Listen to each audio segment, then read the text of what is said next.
Back to my vlogs.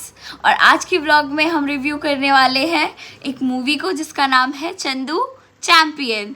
ये movie जो है वो कबीर खान ने डायरेक्ट की है, साजिद नाडियाडवाला ने इसको प्रोड्यूस किया है और कार्तिक आर्यन ने इसमें रोल प्ले किया है India's first Paralympics gold medallist Murlikant Petkar का। गाइस मैं यहाँ मूवी का रिव्यू करने के लिए बैठी हूँ, पर मेरे घर में लोग चुप ही नहीं हो रहे हैं और फाइनली खाना मेरे व्लॉग में ना हो ऐसा तो हो ही नहीं सकता, चाहे मैं रिव्यू करूँ चाहे जो भी करूँ। तो आज मैं पी रही हूँ लस्सी, तब तक के लिए आप रिव्यू के लिए वेट कीजिए जब तक मैं लस्सी फिनिश करती हूँ।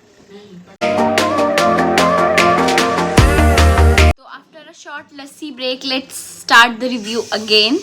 तो इसमें जिसका रोल कार्तिक आर्यन ने प्ले किया है, मैंने जैसा कि बताया उनका नाम मुरलीकांत पेटकर है और वो जो थे वो सांगली महाराष्ट्र से बिलोंग करते हैं।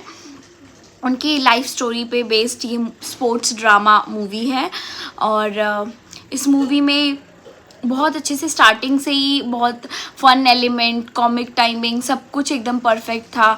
कभी भी ऐसा नहीं लगा कि मूवी से ध्यान इधर उधर हो रहा है। पूरे टाइम इंसान मूवी ने बांध के रखा है लोगों को अपने साथ। वैसे तो मैं बहुत लेट नाइट शो देखने गई थी तो हॉल में उतने लोग थे नहीं, बट जितने भी थे तो सबके रिएक्शंस पता चल रहे थे। सब लोग जब तालियां पड़नी चाहिए तो तालियां निकल रही थी, जब सीटियां पड़नी चाहिए तब सीटियां आ रही थी और जब आप इंसान को इमोशनल होना था तो वो भी सब कर ही रहे थे।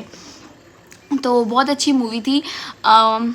मुझे सबसे बेस्ट पार्ट उस मूवी में बेसिकली ये दिखाया गया है, उस मूवी का जो स्टोरी टेलिंग का तरीका था वो बहुत बेहतरीन था। उस मूवी में आपको ये दिखाया गया है कि आपको हारना नहीं है, चाहे लाइफ आपके सामने कैसी भी परिस्थिति लाए, कैसे भी हालात हो, आपको हारना नहीं है। आपका काम है चलते रहना, करते रहना, आगे बढ़ते।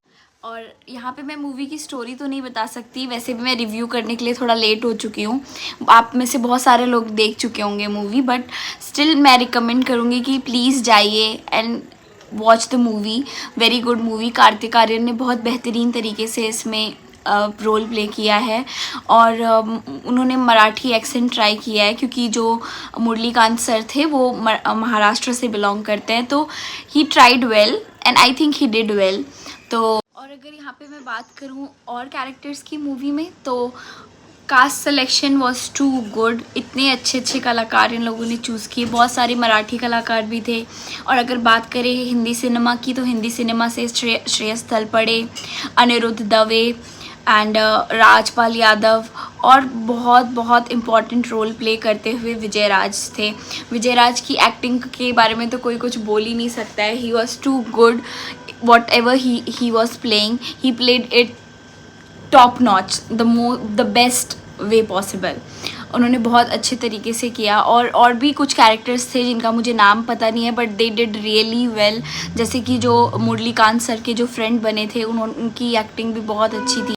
और ऐसा नहीं है कि ये मूवी सिर्फ मोटिवेशनल मूवी है, इसमें काफ़ी फन बहुत ज़्यादा है इस मूवी में।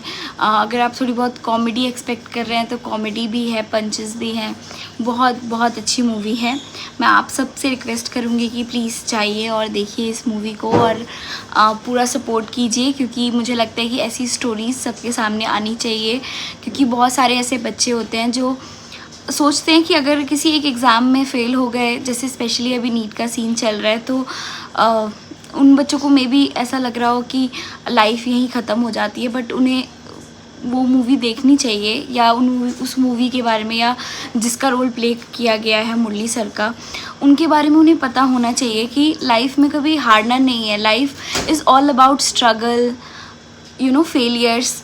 और आपको करना है, चीज़ों को अच्छी तरीके से करना है, करते रहना है। Keep trying. सक्सेस आएगी। सक्सेस कोई एक फाइनल डेस्टिनेशन नहीं है। सक्सेस एक पाथ है जो आपको चलना पड़ता है कंटिन्यूस उस पर। ज़रूरी नहीं है कि एक चीज़ में नहीं हुआ तो और किसी में भी नहीं होगा। You have to keep trying. और अगर आपके घर में छोटे बच्चे हैं तो आप प्लीज़ जाइए, उनको ले जाके ये मूवी दिखाइए। स्पेशली जो 10th में है, 12th में है, या किसी कॉम्पिटिटिव एग्ज़ाम की प्रिपरेशन कर रहे हैं, तो मैं रिकमेंड करूँगी कि प्लीज़ आप जाइए और उन बच्चों को ये मूवी दिखाइए। क्योंकि जब हम छोटे होते हैं, स्पेशली अगर मैं अपनी ही बात करूँ, जब मैं छोटी थी, मेरी नीट में जब अच्छे मार्क्स नहीं आए थे, तो मुझे ऐसा लगा था, और मुझे ही नहीं, मेरे आसपास सराउंडिंग में मुझे ऐसा फील कराया गया था कि लाइफ बस मतलब तुमने कुछ नहीं किया, तुमने कुछ भी अचीव नहीं किया अपने लाइफ में। बट ऐसा नहीं है, ऐसा नहीं होता है कभी भी, क्योंकि मुझे लगता है कि सिर्फ कोई एक एग्ज़ाम पर्टिकुलर ये नहीं डिसाइड कर सकता, या कोई भी एक लाइफ की आपकी सिचुएशन ये नहीं डिसाइड कर सकती कि आप लाइफ में सक्सेसफुल होगे या नहीं होगे, ठीक है। तो आपको हमेशा कोशिश करती रहनी है, और मेरे को लगता है अगर मैं अपने यंगर सेल्फ को जाके ये बोलना चाहूँ तो मैं उसको बोलूँगी कि तुम चिंता मत करो, सब चीज़ें ठीक हो जाएंगी, सब चीज़ें अपने आप सही जगह पे आ जाएंगी। तो उसके हिसाब से मैं ये बोलूँगी कि जो बच्चे मतलब अभी 11th-12th में हैं या किसी भी कॉम्पिटिटिव एग्ज़ाम की प्रिपरेशन कर रहे हैं, तो प्लीज़ ये देखें, बहुत बहुत अच्छी मूवी है। तो आज के लिए बस इतना ही, मिलते हैं अगले व्लॉग में। तब तक के लिए आप लोग देखते रहिए मेरा चैनल, और please do like, share and subscribe to my YouTube channel which is Dental Glory. See you guys, bye bye.